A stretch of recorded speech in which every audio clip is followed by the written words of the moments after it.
तो भैया ने क्या बिगाड़ा, पूर्णिमा दास और जयराम महतो मैया सम्मान योजना पर क्या बोल गए। झारखंड बजट पर भाजपा से जमशेदपुर पूर्वी की विधायक पूर्णिमा दास साहू और जयराम महतो ने अपनी प्रतिक्रिया दी है। इन दोनों ने कई योजनाओं में भारी कटौती करने पर सरकार को घेरा है। पूर्णिमा दास ने कहा कि राज्य सरकार ने इस बार के बजट में अन्य कल्याणकारी योजनाओं में कटौती की है।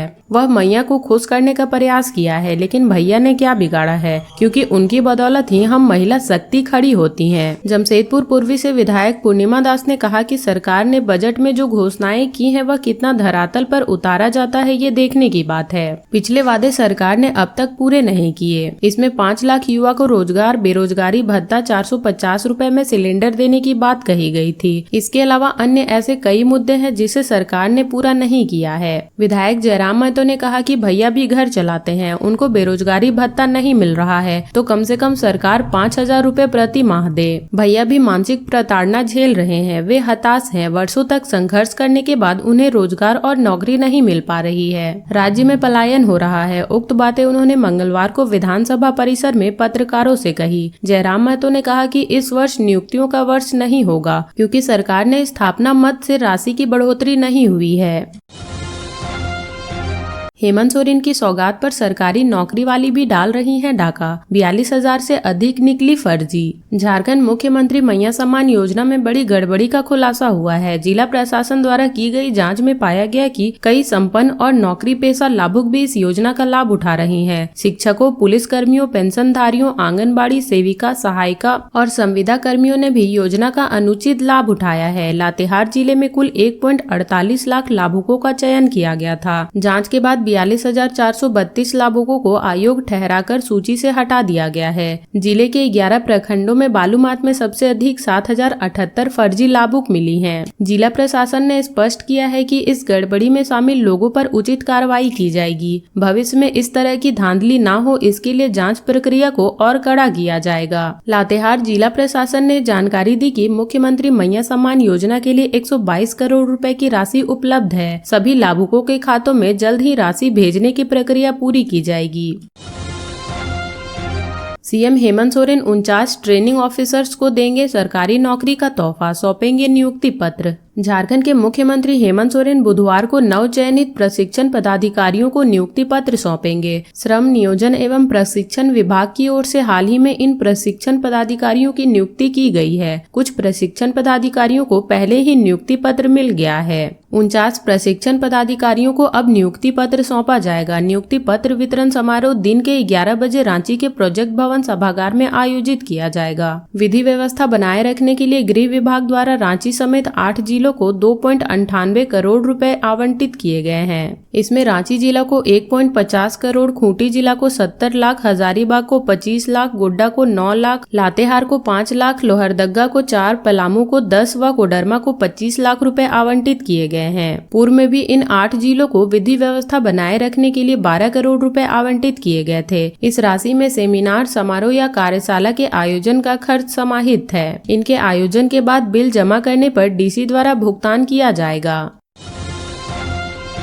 झारखंड के इस जंगल में लगी भीषण आग, जल्द नहीं हो पाया काबू तो मचेगी तबाही। बोकारो स्थित झुमरा पहाड़ के जंगल में भीषण आग लगी है। आगलगी में कीमती लकड़ियां और वन जीव के नुकसान से इनकार किया नहीं जा सकता है। घटनास्थल गोमिया प्रखंड अंतर्गत पांचबो पंचायत अंतर्गत जारा और भोले थान के पास की है। जंगल में लगी आग पर काबू पाने के लिए जमनी जर्रा के लगभग 1 दर्जन युवक तत्पर हैं। हालांकि तेज हवा के चलते आग बुझने की बजाय और भड़क रही है। बताया जाता है कि भोले थान के अलावा सरिया पानी, चमड़ा जरा, सरिया कोचक में आग लगी है जो धीरे धीरे फैल रही है। इन क्षेत्रों में जंगल में 4 से 5 किलोमीटर के रेडिएशन में आग लगी है। आग लगने का कारण का पता नहीं चल पाया है। इधर पर्यावरण प्रेमी युवक ने बताया कि सोमवार की रात 4-5 घंटे तक उन्होंने आग बुझाने के लिए काफी मशक्कत की। युवक का कहना है कि अगर आग पर काबू नहीं पाया गया तो यह बड़े क्षेत्र में फैल जाएगी, जिससे काफी संख्या में कीमती लकड़ियां के जलने के साथ साथ वन जीवों को भी नुकसान पहुंचेगा। चाईबासा में आईडी ब्लास्ट, 3 सीआरपीएफ जवान घायल। पश्चिमी सिंहभूम जिले के चाईबासा अंतर्गत मनोहरपुर बाबूडेगा के बीच बुधवार की सुबह आईडी ब्लास्ट हो गया। इस ब्लास्ट में 3 सीआरपीएफ के जवान घायल हो गए हैं। सभी घायलों को इलाज के लिए हेलीकॉप्टर से रांची भेजा जा रहा है। दरअसल नक्सलियों के खिलाफ सर्च ऑपरेशन चलाया जा रहा था। इस दौरान नक्सलियों के द्वारा पहले से लगाया गया आईडी अचानक ब्लास्ट हो गया, जिसकी चपेट में आने से 3 सीआरपीएफ के जवान घायल हो गए। पश्चिमी सिंहभूम में बीते कुछ दिनों से लगातार नक्सलियों के खिलाफ सर्च ऑपरेशन चलाया जा रहा है। इस दौरान मंगलवार को जिला पुलिस और सीआरपीएफ 60 बटालियन के जवानों को नक्सलियों के खिलाफ बड़ी सफलता मिली थी। टोंटो थाना क्षेत्र के 1 ग्राम होसीपी के पास जंगल व पहाड़ी क्षेत्र में नक्सली डंप के विस्फोटक हथियार बरामद किए थे। बरामद किए गए विस्फोटकों को बम निरोधक दस्ता के सहयोग से वहीं नष्ट कर दिया गया था। नक्सल डंप को भी ध्वस्त कर दिया गया था। यहाँ भी नक्सलियों की सुरक्षा बलों को निशाना बनाने के लिए विस्फोटक लगाया गया था। होली से पहले इस तारीख से मिलेगी हेमंत सोरेन की सौगात। झारखंड में 50 लाख से अधिक को मिलेंगे 5,000 रुपए। झारखंड विधानसभा में मैया सम्मान योजना की राशि होली से पहले देने की घोषणा के बाद महिला बाल विकास एवं सामाजिक सुरक्षा विभाग में तैयारी तेजी से चल रही है। लाभुक के बैंक खाता आधार कार्ड से लिंक नहीं होने की स्थिति में फिलहाल राशन कार्ड सत्यापन को राशि ट्रांसफर का आधार बनाया जा सकता है। राशि ट्रांसफर करने को लेकर आवश्यकता पूरी कर ली जा रही है। मैया सम्मान योजना के लाभुकों को एक साथ 2 महीने की राशि दी जाएगी। विभाग से प्राप्त जानकारी के अनुसार पहले जनवरी व फरवरी की राशि दी जाएगी। राशि ट्रांसफर करने की प्रक्रिया 8 मार्च से शुरू हो जाएगी। होली से पहले सबको राशि उपलब्ध करा दिया जाएगा। जनवरी फरवरी के बाद जल्द ही मार्च की राशि भी दे दी जाएगी। सरकार ने दिसंबर 2024 में राशि वितरण के बाद सभी जिलों के लाभुकों का सत्यापन कर रिपोर्ट देने को कहा था। इसमें योजना के लाभ के लिए शर्त के अनुरूप आवेदिका का झारखंड का निवासी होना, मतदाता पहचान पत्र, आधार कार्ड, राशन कार्ड, आधार से लिंक बैंक खाता होना अनिवार्य है। सरकार ने इसमें एक शर्त में दिसंबर तक की छूट दी थी। इसके तहत अगर लाभुक का बैंक खाता आधार से लिंक नहीं है तो उसे दिसंबर तक की राशि दी जाएगी। लाभुकों को जनवरी से राशि नहीं मिलने के पीछे यही शर्त प्रमुख वजह रही। अब तक जिलों से जो जानकारी दी गई है उसके आधार पर अब भी काफी संख्या में लाभुकों का बैंक खाता आधार से लिंक नहीं है। इस दौरान विभाग ने इस शर्त में मार्च तक छूट देने का भी प्रस्ताव तैयार किया था, पर इस पर अब अंतिम निर्णय नहीं हो सका है। ऐसे में विभाग राशि ट्रांसफर करने को लेकर राशन कार्ड को आधार बना सकता है। राज्य में लगभग 40 लाख से अधिक लाभुकों के राशन कार्ड का सत्यापन हो चुका है। सत्यापन के आधार पर राशन कार्ड के सही होने के साथ साथ लाभुक के झारखंड के निवासी होने की भी जांच की जाएगी। दिसंबर 2024 में 56.61 लाख लाभुकों को राशि दी गई थी। अब इस संख्या में कमी हो सकती है। पलामू प्रमंडल में ही लगभग 2 लाख लाभुक फर्जी मिले हैं। राज्य भर में ऐसे फर्जी लाभुकों की संख्या 5 लाख से अधिक होने की आशंका जताई जा रही है। हेमंत सोरेन के SC/ST मामले में आरोपी ईडी अधिकारियों को हाईकोर्ट से राहत बरकरार। 4 हफ्ते बाद अगली सुनवाई। झारखंड हाईकोर्ट के जस्टिस अंबुजनाथ की अदालत ने ईडी के अधिकारियों के खिलाफ दर्ज ST/SC को चुनौती देने वाली क्रिमिनल क्वेसिंग याचिका पर सुनवाई की। इस दौरान पक्ष सुनने के बाद अदालत ने ईडी के अधिकारियों के खिलाफ किसी भी प्रकार की पीड़क कार्रवाई करने के पूर्व लगाई गई रोक को बरकरार रखा है। इसके साथ ही मामले में राज्य सरकार को जवाब दायर करने के लिए समय दिया है। मामले की अगली सुनवाई के लिए अदालत ने 4 सप्ताह के बाद की तिथि निर्धारित करने को कहा है। इससे पूर्व राज्य सरकार की ओर से महाधिवक्ता राजीव रंजन ने पैरवी की। वहीं ईडी की ओर से अधिवक्ता AK दास और अधिवक्ता सौरभ कुमार ने पैरवी की। प्रार्थी ईडी के अपर निदेशक कपिल राज और अन्य की ओर से क्रिमिनल क्वेसिंग याचिका पर दायर ST/SC थाना में दर्ज प्राथमिकी को चुनौती दी है। प्रार्थियों ने प्राथमिकी को निरस्त करने का आग्रह किया है। तत्कालीन मुख्यमंत्री हेमंत सोरेन द्वारा 31 जनवरी 2024 को ईडी की पूछताछ के दौरान SC/ST एक्ट के तहत प्राथमिकी दर्ज कराई गई थी। इसमें ईडी के अपर निदेशक कपिल राज, सहायक निदेशक देवव्रत झा, अनुपम कुमार, अमन पटेल व अन्य को आरोपी बनाया गया था। प्राथमिकी में आरोप लगाया गया था कि दिल्ली स्थित उनके आवास पर ईडी ने तलाशी ली थी। तलाशी अभियान में उन्हें और उनके समुदाय को बदनाम करने के इरादे से चलाया गया था। अधिकारियों ने मीडिया में इसकी जानकारी लीक की थी ताकि जनता के बीच उनकी प्रतिष्ठा धूलित हो जाए। 125 वर्षों में कौन सा साल रहा सबसे गर्म? इस साल कैसी रहेगी गर्मी? केंद्रीय स्वास्थ्य मंत्रालय ने जारी की चेतावनी। भारत द्वारा वर्ष 1901 में अपने मौसम संबंधित रिकॉर्ड की शुरुआत करने के बाद से साल 2024 को सबसे गर्म साल के तौर पर दर्ज किया है। इसका असर ठंड के सीजन में भी दिखा और 2024 की सर्दियां भी अब तक की सबसे गर्म रही। पृथ्वी का तापमान इस बार 1.55 डिग्री सेल्सियस बढ़ा। केंद्रीय स्वास्थ्य मंत्रालय ने अपनी एजेंसियों और वैश्विक परामर्श के बाद राज्यों को इस वर्ष भीषण गर्मी पड़ने को लेकर चेतावनी जारी की है। 1901 के बाद यह पहली बार था जब फरवरी में औसतन न्यूनतम तापमान 15 डिग्री सेल्सियस के ऊपर रहा। साल 1901 में वही समय है जो भारत में समेत दुनिया भर में तापमान का लेखा जोखा रखा जाता है। स्वास्थ्य एवं परिवार कल्याण मंत्रालय के स्वास्थ्य सेवा महानिदेशक, भारत सरकार के जलवायु परिवर्तन और स्वास्थ्य के अतिरिक्त निदेशक एवं प्रमुख डॉक्टर आकाश श्रीवास्तव ने हीट वेव को लेकर जारी एडवाइजरी में कई निर्देश दिए हैं। इसमें स्वास्थ्य क्षेत्र की तैयारियों को जल्दी ध्यान देने की आवश्यकता पर जोर दिया है।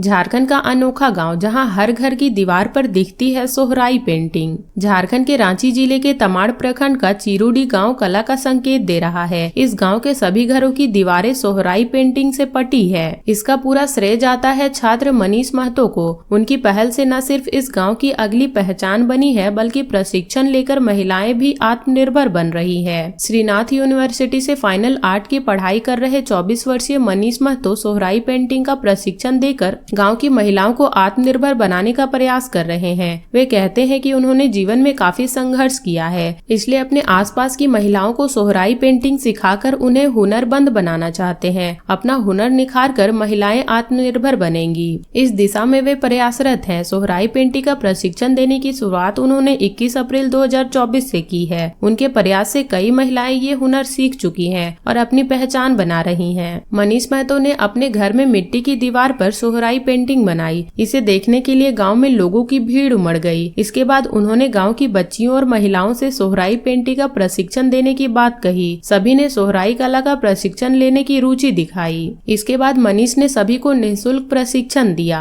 प्रशिक्षण प्राप्त करने के बाद मिट्टी की दीवार पर सोहराई पेंटिंग बनाने का सिलसिला शुरू हुआ। देखते ही देखते गाँव के सभी मिट्टी के घरों की दीवारें सोहराई पेंटिंग से सज गयी। सोहराई पेंटिंग में मुख्य रूप से काले, भूरे, सफेद और पीले रंगों का प्रयोग किया जाता था। प्राचीन काल में ये रंग ऑर्गेनिक होते थे, घर में ही तैयार किए जाते थे, लेकिन बदलते वक्त के साथ वर्तमान में पेंट का चलन बढ़ गया है।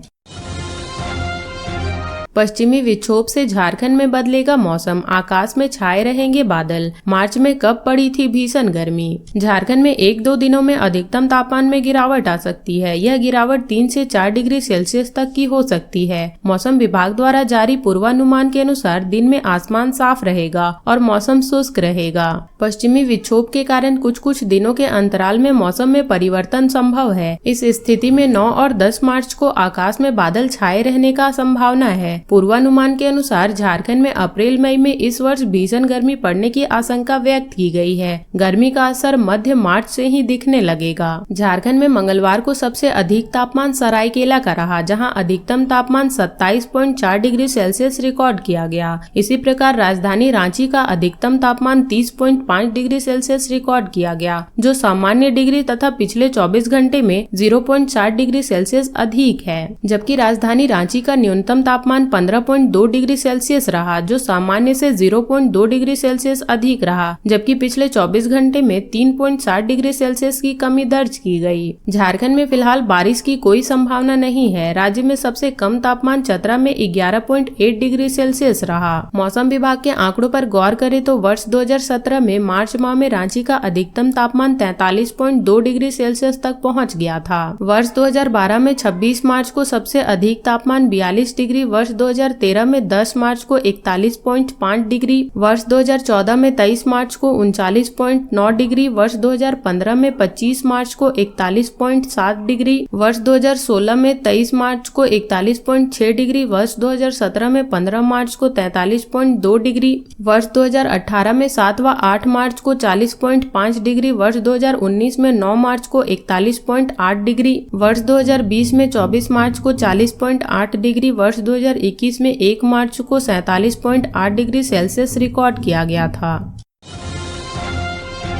बेरमो सीओ पर पैसे मांगने का आरोप। फुजरो नब क्षेत्र वार्ड संख्या 18 स्थित बालू बैंकर व सिगाबेड़ा के समीप दामोदर नदी किनारे बनाई जा रही कच्ची ईंटों को बेरमो सीओ संजीत कुमार सिंह ने सोमवार को जेसीबी मशीन लगवाकर तोड़वा दिया, जिससे ग्रामीण को काफी नुकसान हुआ है। इस कार्रवाई के विरोध में मंगलवार को बालू बैंकर व सिगबेड़ा के ग्रामीण एकजुट होकर बालू बैंकर के सीओ श्री सिंह के खिलाफ जमकर नारेबाजी की। साथ ही ग्रामीणों ने सीओ पर ईंट भट्ठा के एवज में रिश्वत मांगने और नहीं दिए जाने पर कार्रवाई करने का आरोप लगाया है। सीओ श्री सिंह ने अवैध रूप से संचालित भट्ठों को बंद करने का निर्देश दिया है। ग्रामीणों का कहना है कि कच्चा मकान को पक्का बनाने के लिए और भरण पोषण के लिए ईंट बनाई जा रही थी, ताकि कम लागत में ईंट बन जाए और बचे हुए पैसे से मकान निर्माण के लिए अन्य सामान की खरीदारी की जा सके। साथ ही बचे हुए ईंटों को बेचकर आने वाले पैसे से मकान निर्माण के लिए खर्च किया जा सके और परिवार का भरण पोषण हो सके। यह बताने के बाद भी सीओ ने कार्रवाई कर दी। ग्रामीणों में सावित्री देवी, पार्वती देवी, शकुंतला देवी, मिथिलेश रविदास का कहना है कि बेरमो सीओ ने 1 सप्ताह के पहले ही धमकी दिया था, पैसे की मांग भी की थी,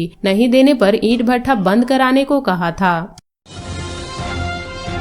मोबाइल दुकान में लगी आग, लाखों का नुकसान। सोमवार की देर रात बीए सिटी थाना क्षेत्र के सेक्टर 1 राम मंदिर मार्केट स्थित एक मोबाइल सर्विस दुकान में आग लगने से मार्केट परिसर में अफरा तफरी मच गई। समय पर दमकल के आ जाने से बड़ा हादसा टल गया। पीड़ित दुकानदार रंजीत कुमार सिंह ने बताया कि करीब रात्रि 9 बजे दुकान को बंद करके घर चले गए थे। घर जाने के बाद मार्केट के लोगों ने रात्रि 10:40 में सूचना दिया कि मेरे दुकान में आग लग गई है। हालांकि जब तक दुकान पर पहुंचे तब तक दुकान में रखे सभी मोबाइल फोन और इलेक्ट्रॉनिक सामान जलकर राख हो गया था। बताया कि आग लगने से करीब 2 लाख का नुकसान हुआ है। दुकानदार ने स्थानीय थाना में इस संबंध में आवेदन दिया है और घटना की जांच की मांग की है। मिली जानकारी के अनुसार अज्ञात कारणों से रात्रि 10 बजे मार्केट के मोबाइल दुकान में आग लग गई। आग की लपटें देखकर आसपास के लोग जुट गए और तुरंत ही सिटी थाना और अग्निशमन दस्ते को इसकी सूचना दी। करीब 10 मिनट के अंदर वहां अग्निशमन दस्ता भी पहुंच गया। इस बीच आग पास की दुकानों की ओर भी फैलने लगा था। फायर ब्रिगेड के पहुंचने पर आग पर काबू पाया गया। आग पर काबू पाने में फायर ब्रिगेड को करीब 10 मिनट लग गए। अंचल निरीक्षक ने गोविंदपुर सर्विस लेन से हटाया अतिक्रमण। एसडीएम के निर्देश पर गोविंदपुर अंचल निरीक्षक कुमार सत्यम भारद्वाज ने मंगलवार को गोविंदपुर के जीटी रोड के सर्विस लेन से अतिक्रमण हटाया। उन्होंने सड़क के दोनों लेन पर लगे ठेला, फुटपाथ, दुकानदारों व ऑटो को हटवाया। उनके सहयोग में गोविंदपुर थाना के एसआई संजय सिंह दल बल में लगे थे। अंचल निरीक्षक ने कहा कि 3 दिनों के अंदर बाकी अतिक्रमण नहीं हटाया गया तो जेसीबी से अतिक्रमण हटाया जाएगा। उन्होंने सुचारू परिवहन व्यवस्था में गोविंदपुर के नागरिकों व दुकानदारों से सहयोग की अपील की। कहा कि सर्विस लेन का अतिक्रमण के कारण ही जाम की समस्या उत्पन्न हो रही है।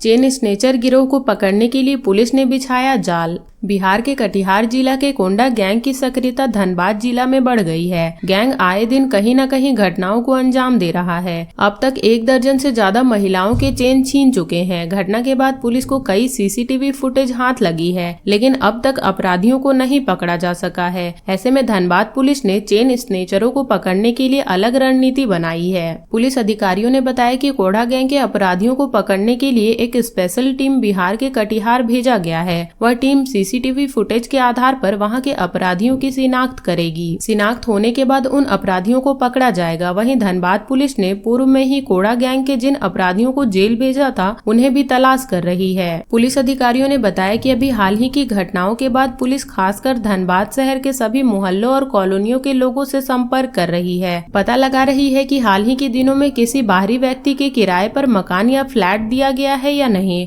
मोहल्ले के युवकों से पता लगाया जा रहा है कि किन किन लोगों ने हाल ही में तेज रफ्तार बाइक ली है और उनकी गतिविधि क्या है। पुलिस जिला के सभी होटल और लॉज में ठहरने वाले लोगों की सूची भी निकाल रही है। उनका सत्यापन स्थानीय थाना में कराया जा रहा है। पुलिस ने अपराधियों को पकड़ने के लिए शहर में जाल बिछाया है। इसके तहत जवानों को बाइक व कार में भीड़भाड़ वाले इलाके, मंदिर और वैसे स्थान जहां महिलाएं आते जाती है वहां पोस्टिंग की गई है। उन्हें जैसे ही चेन छीनने की भनक या सूचना मिलती है वे तुरंत कार्रवाई करते हुए अपराधियों को पकड़ेंगे। कांग्रेस विधायक प्रदीप यादव ने अपनी ही सरकार को दिया अल्टीमेट, कहा कार्रवाई करे नहीं तो बैठेंगे धरने पर। झारखंड विधानसभा सत्र के 7वें दिन सदन में सत्ता पक्ष के एक विधायक ने अपने ही सरकार को कटघरे पर खड़ा कर दिया। बुधवार को जब सदन की कार्रवाई शुरू हुई तो सत्ता पक्ष के विधायक प्रदीप यादव ने स्वर्णरेखा परियोजना पर हुई गड़बड़ी का मुद्दा उठाया। उन्होंने इस मामले के आरोपी कार्यपालक अभियंता चंद्रशेखर के खिलाफ कार्रवाई न होने पर सरकार से सवाल पूछा। कांग्रेस विधायक दल के नेता प्रदीप यादव का कहना था कि विभाग ने केवल अपर डिजिटल क्लर्क संतोष कुमार के विरुद्ध केवल कार्रवाई क्यों की, जबकि इस गड़बड़ी में कई लोग शामिल थे। उन्होंने सरकार को चेतावनी दी कि इस मामले की उचित कार्रवाई नहीं होने की स्थिति में वह धरने पर बैठेंगे। सदन में विधायक प्रदीप यादव कार्यपालक अभियंता चंद्रशेखर के विरुद्ध एफआईआर और उचित कार्रवाई की मांग पर अड़ गए हैं। उन्होंने भरी सदन में मांग पूरी नहीं होने की स्थिति में धरने पर बैठने की बात कह डाली। इस सवाल का जवाब देते हुए प्रभारी मंत्री योगेंद्र प्रसाद ने मामले की जांच कर कार्यपालक अभियंता के विरुद्ध कार्रवाई करने का भरोसा दिया। इसके लिए उन्होंने 1 हफ्ते का समय मांगा, लेकिन विधायक लगातार अपनी मांग को लेकर अड़े रहे थे। इसके बाद स्पीकर ने हस्तक्षेप कर 1 सप्ताह के भीतर कार्रवाई कराने का आश्वासन दिलाया। मारपीट मामले में सांसद ढूलू महतो समेत 14 बरी। अदालत ने धनबाद के भाजपा सांसद ढूलू महतो, प्रेम महतो, अजय गोसाई, बसंत राय उर्फ बुद्धा राय, भोला राय, सुभाष सिंह, दसनी देवी, सुरेश महतो, नेमोती देवी, सुरेश साव, गुड्डू महतो, धर्मेंद्र गुप्ता, कृष्णा रविदास व विकास सिंह उर्फ विवेक सिंह सशरीर हाजिर थे। अदालत ने सभी 14 नामजद आरोपियों को साक्ष्य के अभाव में बाइज्जत बरी कर दिया। ढूलू महतो की ओर से वरीय अधिवक्ता राधेश्याम गोस्वामी, NK सविता व ललन किशोर प्रसाद ने अपनी दलीलें दी। बताते चले कि प्राथमिकी कुंती देवी की शिकायत पर बरोरा थाना में 23 फरवरी 2022 को दर्ज की गई थी। अनुसंधान के बाद बरोरा थाने में पुलिस ने 1 अप्रैल 2023 को सांसद ढूलू महतो समेत उपरोक्त 14 नामजद आरोपियों के विरुद्ध आरोप पत्र दायर किया था। 24 दिसंबर 2023 को आरोप पत्र तय होने के बाद सुनवाई हुई थी। रामगढ़ में गजराज का आतंक, 60 साल के बुजुर्ग को कुचलकर मार डाला। रामगढ़ के रजरप्पा में जंगली हाथियों का आतंक देखने को मिला। बुधवार को कोइहारा गांव में गजराज ने एक 60 साल के बुजुर्ग को मौत के घाट उतार दिया। मृतक की पहचान मेघनाथ मुंडा के रूप में हुई है। ग्रामीणों ने उसके पीछे की घटना जिम्मेवारी वन विभाग को बताया है। गाँव के लोगों का कहना है कि विभाग की लापरवाही के कारण ये सब हुआ है। घटना के संबंध में ग्रामीणों ने बताया कि बुधवार की सुबह अचानक गाँव में जंगली हाथियों का झुंड आ गया। इस दौरान मृतक मेघनाथ अपने मवेशियों के लिए पत्ता लाने के लिए बाहर गया हुआ था। हाथियों के झुंड को देखकर वह भागने लगा। इस दौरान एक हाथी की चपेट में आ गया। हाथी ने उसके सिर को कुचल दिया, जिससे घटना स्थल पर ही उसकी मौत हो गई। ग्रामीण बताते हैं कि जंगली हाथियों का झुंड बीते कई दिनों से आसपास के इलाके में विचरण कर रहा था। इसकी जानकारी वन विभाग को भी दी गई थी, लेकिन कोई कार्रवाई नहीं की गई। उनका कहना है कि समय रहते वन विभाग सक्रिय रहता तो ये घटना नहीं होती। बुजुर्ग की मौत के बाद पूरे गाँव में शोक की लहर है। वहीं परिजनों का रो रो कर बुरा हाल है। खबर लिखे जाने तक वन विभाग की ओर से मुआवजा देने का कोई ऐलान नहीं किया गया है।